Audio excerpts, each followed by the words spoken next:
Many of us have worked together for a number of years, while a few of us have just recently gotten to know each other. Regardless of the length of our relationships, we've already established strong opinions based on our interactions with each other. While this is a basic human instinct, sometimes these perceptions hinder us from being able to move forward. We may have had less than favorable outcomes with certain individuals in the past, but as Elsa Verendel repeatedly reminded us, we just need to let it go. We're not the same people we used to be. Just a few years ago, we all worked in an office building and had to wear big people pants every day. And then the world shut down, and life changed. We eventually got into new routines and discovered a new normal, but aside from all of that, we each grow every day. Things happen to us. We get married. We have children. Somehow those children grow up and become adults and go off to college and start lives of their own. Sometimes people close to us pass away. We fall in love. We break up. We make new friends. Life happens. And it changes us. We evolve. We change. We grow. And hopefully we become better people because of it. But as the following individuals can testify, we don't always get the chance to show how we develop and progress. Hey girl, how are you? Oh, I've had better days. I've been depressed lately and down in the dumps, and I'm just not sure what to do about it. So everybody keeps telling me to, do things for myself to make me feel better. So I went and got my nails done, splurged for the gel, and I even got the one finger with the fancy thing. I got myself a new Stanley, personalized with all of my pets' names. It was buy 4, get 3 free. So it was really great. I even went out, I got hair extensions, if you can believe that. And look how well I'm taking care of it, right? Right, look, I have a hat on. I don't give a crap anymore. I don't know what to do. So anyway, let me tell you what happened. Do you remember Bob? No, girl, not that Bob. Not that one. We'll talk about that over drinks later. Anyway, Bob from the team, Bob. Well, him and I worked on a project together a while back, and I messed something up. I mean, I took ownership of it, but I messed it up, and it caused a whole lot of work for everybody on the team. So I get it. I made a mistake. But since then, he never lets me do anything with him. If I provide input, he just ignores me. I don't know. I just don't know what else to do. Everybody on the team has been giving me the cold shoulder. It's like this one time I make this mistake, and yes, it might have been a big one, but I feel like I've just been treated differently from everybody. And all anybody can ever talk about now is, well, they call it Marygate, if you can believe that.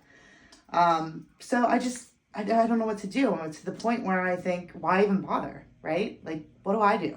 What should I do?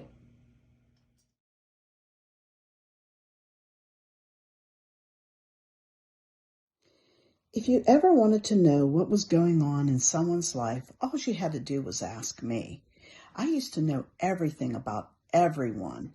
I was the social butterfly of the office, always bouncing from desk to desk, giving everyone hugs because I just love hugs, and taking in the gossip. Even when we moved home, I kept up to date on everyone's lives, following them on Facebook and Instagram. One time, though, I found out I had crossed the line. Someone had shared a deep, dark secret with me, and I didn't realize it was only meant for my ears. And I told most of the team. It deeply hurt my friend and caused a rift in our relationship. We patched things up as much as we could, but everyone else has shunned me. They think I'm the same gossip queen that I used to be. If I could take it all back, I certainly would. I've learned my lesson. I just want people to love and trust me again.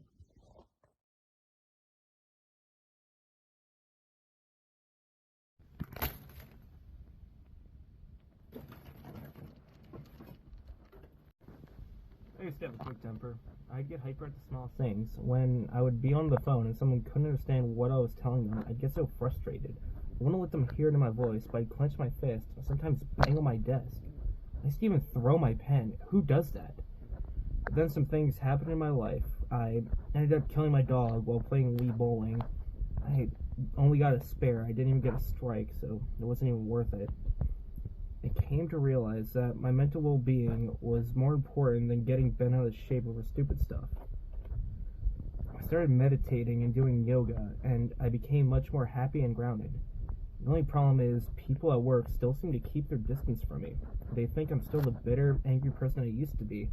I wish I could show them I'm someone completely different now, but I don't think people want to try to get to know the new me.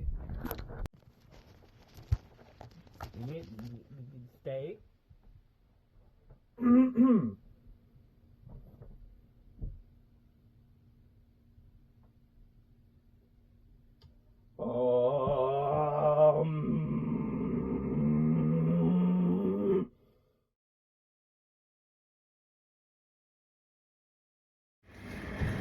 I used to be a mess.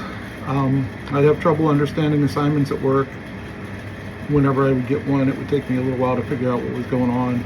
I'd ask my associates for help, and they helped me a lot. They'd show me a different way to do things. As things got worse and worse and progressed, they didn't want to help me much anymore.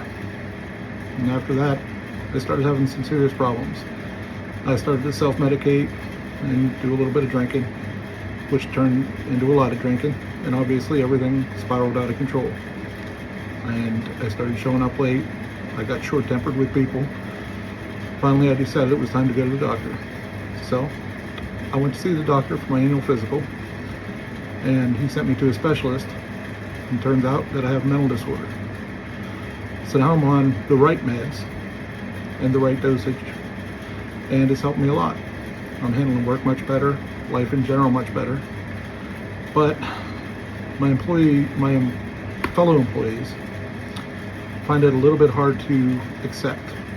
They don't want to give me the help that they used to give, and they don't even want to pay attention to me much anymore. I really don't want to share my personal life with them, but they don't seem to believe that people can change. So I think I'm going to have to tell them and explain to them what happened and make apologies. Sometimes we don't even need to have overcome a dark past or have moved on from poor personal choices to be judged. Other people often have preconceived notions simply based on what we look like or how we act. Along the same lines of trying to let go of preconceived notions, we should learn to avoid being biased when meeting new people.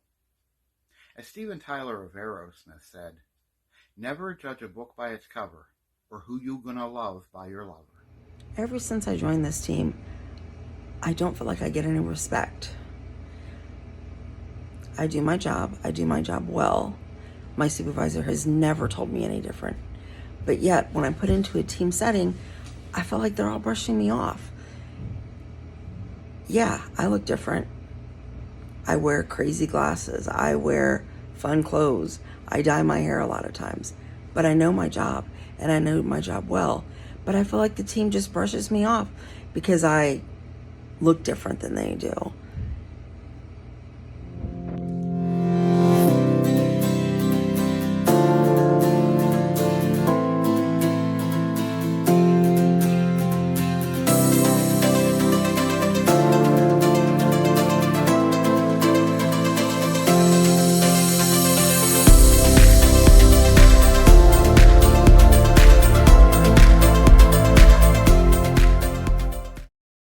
We need to remember that our coworkers are real people with genuine feelings and emotions. Even if we don't see everyone face to face on a daily basis, we still need to treat each other with kindness and respect. We can't cling to the past. We need to give people the benefit of the doubt and allow them to show their new, evolving selves. And when welcoming new members to the team, we need to greet them with open arms and open hearts. It all goes back to the golden rule. Treat others as you would like to be treated.